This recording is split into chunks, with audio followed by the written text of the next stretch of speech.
Caracterización del hábitat en Atene Cornicularia y Pudarea, Bonaparte, 1825, en el centro-norte de México. El presente artículo fue realizado por los autores Velasco Bautista Lariza, Tarango Arámbula Luis, Olmos Oropeza Genaro, Martínez Montoya Juan, estos pertenecientes al Colegio de Posgraduados en el campus San Luis Potosí.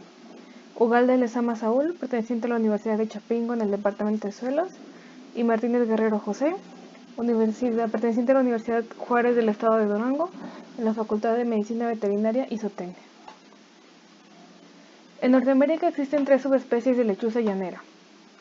Floridana, que se distribuye en la costa este de los Estados Unidos de América. Rostrata, endémica del archipiélago de Revillagigedo, Colima, México. Así como la Hipugagea, perteneciente al norte de México y sur de Estados Unidos. Esta especie tiene hábitos diurnos y fosoriales. Para protegerse utiliza madrigueras abandonadas por tejones, tortugas del desierto, así como ardillas de tierra. Para vivir y reproducirse selecciona áreas abiertas con arbustos aislados y de bajo porte, con alta visibilidad para la posible detección de depredadores y presas. Tolera cierto nivel de perturbación humana, ubicando sus madrigueras en áreas agrícolas, esto por la presencia de insectos. Sin embargo, se expone a agroquímicos que afectan su fertilidad al disminuir la cantidad de huevos y ocasionar que la cáscara de estos sea más delgada. Presenta disminución en su población y distribución debido a la pérdida del hábitat o por el uso de químicos para el control de roedores. Depende del ecosistema pastizal. En los últimos 30 años en México, más del 74% de pastizal mediano abierto ha sido transformado por diferentes factores, entre ellos la expansión de la agricultura, la desertificación, la introducción de especies exóticas y el crecimiento de la mancha urbana. Por estas razones, en México esta especie está sujeta a protección especial. Los objetivos fueron caracterizar el hábitat de la lechuza llanera, así como identificar las variables que explican la presencia de la especie. Esto se realizó en 4 estados de la República, entre ellos San Luis Potosí, en los municipios de Salinas, Villa de Ramos y Vanegas, Zacatecas, en los municipios de Pinos y Villa Hidalgo, Durango, en Santiago Papasquiaro, y en Coahuila, en el municipio de San Juan del Retiro y el municipio de Saltillo.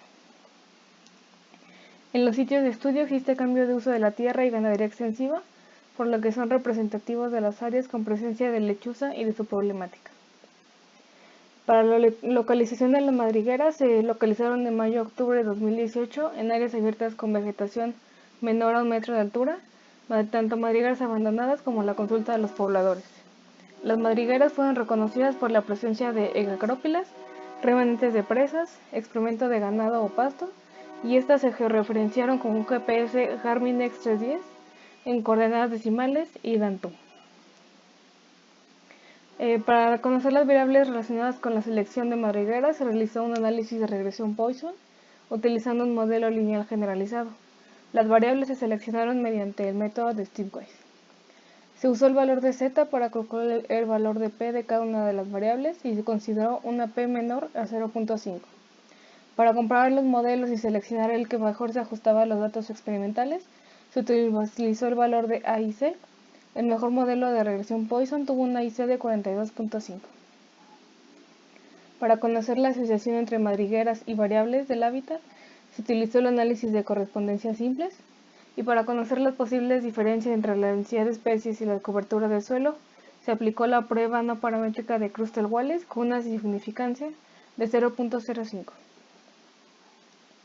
En cuanto a los resultados, se caracterizaron en total 32 madrigueras. 30 de estas fueron construidas y abandonadas por otros mamíferos, mientras que 2 se encontraron en formaciones rocosas. En total se encontraron 41 individuos en estas 32 madrigueras. Para el estado de San Luis Potosí, la localidad de Conejillo fue en el que se localizaron la mayor cantidad tanto de madrigueras como de individuos, siendo 8 y 11 respectivamente. En el estado de Coahuila fue en la localidad de San Juan del Retiro, siendo de 6 madrigueras y 8 individuos. En Durango, San Julián, 8 madrigueras y 12 individuos. En Zacatecas, en ninguna de las 2 localidades se encontraron una diferencia significativa entre ambas. El promedio de la altura y ancho de la entrada de las madrigueras fue de 24.9 y 24.2 centímetros respectivamente. Estos mayores a los reportados en Idaho, Estados Unidos en el 2002, siendo de 14.8 y 20.2 centímetros respectivamente. El diámetro promedio, 24.10 centímetros, fue similar al reportado por Wilford en 2007 para el sur de Texas. Sin embargo, ninguno de estos coincide con los 10 centímetros mencionados por Smith and Belfort en el 2001. Las entradas grandes de madriguera pueden facilitar el acceso a depredadores como el coyote, la zorrita norteña, así como el tralcoyote. La altura promedio del montículo fue de 13.2 centímetros, esto mayor al reportado por Belfort aquí en el 2002, pero menor al de Pauling en el 2005. Un montículo grande es indicador de madriguera con un túnel largo, lo que dificultaría el acceso a los depredadores, sin embargo protegería a las lechuzas. La cobertura de pastos y suelo desnudo fueron similares, siendo de 38.9% y 36% respectivamente. El suelo desnudo no se resultó significativo en el ARP. En el 2006, Cruz Nieto para Nuevo León reportó el 80% de suelo desnudo, 3.4% de gramíneas y 16.6% de hierbas y arbustos. Se encontró asociación entre las variables significativas y los sitios. Las dimensiones explican 54.1% de la inercia total y evidencian la conformación de tres grupos. El primero incluyó 7 sitios y se relaciona con montículo alto de la madriguera alta, ancho medio de la entrada alta de la madriguera, porcentaje de gramíneas alto y medio, así como la cobertura de material leñoso alto y bajo. En el segundo grupo se incluyeron 2 sitios relacionados con la altura media de la entrada de la madriguera, así como el ancho grande de la entrada. Para el tercero se incluyó un sitio con ancho medio de la entrada de la madriguera y un porcentaje medio de cobertura de material leñoso. Hubo diferencias significativas en la densidad de plantas entre sitios, cones y madrigueras, siendo de 245 y 453 plantas por hectárea respectivamente.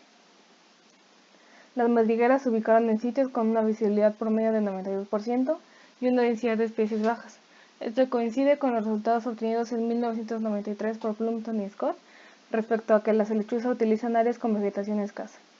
La lechuza ubica su madriguera en áreas sin árboles, debido a que estos son sitios de percha para las aves rapaces que las depredan.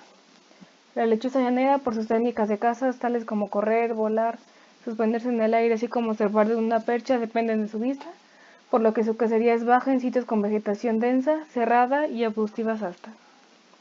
Se identificaron 56 especies de plantas agrupadas en 12 familias y 53 géneros. En el 2006, Cruz Nieto reporta para Nuevo León 33 especies de herbáceas y gramíneas. En cuanto a las limitaciones, a pesar de que se contribuye con información del hábitat de la ipuagea en el sur del desierto chihuahuense, hizo falta estudiar otras áreas de su distribución, esto para corroborar información y para conocer mejor su hábitat. Se requieren más estudios para conocer su estado actual y las especies asociadas. Esto sin duda contribuiría enormemente al manejo y la conservación de esta especie a largo plazo. Las variables importantes del hábitat de la lechuza llanera fueron el origen de la cavidad, la visibilidad, el alto y ancho de la madriguera, así como la cobertura de material leñoso y rocas. Las variables asociadas a las lechuzas fueron la altura y ancho de la entrada de las madrigueras, la altura del montículo, la cobertura de pastos y de material leñoso. Para mantener hábitats viables para la lechuza llanera y de las aves con las que esta coexiste, es necesario el manejo adecuado del agostadero, conservar los pastos nativos y la regeneración de los mismos.